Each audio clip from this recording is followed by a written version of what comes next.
మనిద్దరి మధ్యలో ఏ జన్మలో ఏ తీరని రుణం ఉందో, మరెందుకు ఇంతలో ఈ బంధనం ఇన్నింతలు పెరిగిందో, అమాయకమైన నీ చిన్నారి నవ్వును ఏ తల్లి కందో, ఇటే నీ దారి ఉందని నిన్ను ఏ సుడిగాలి పంపిందో.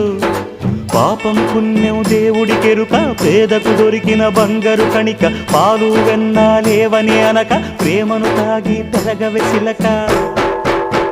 వలేసే పాడు లోకం కంటపడక ఉండు నాయనక, ఇలా నా గుండెలోనే గువ్వల కొలు ఉండిపోయింక. ఇటే పోస్తే ఎమున్నైనా నిలేస్తానే, మరింక ఏ కీడు నివంకరాలే.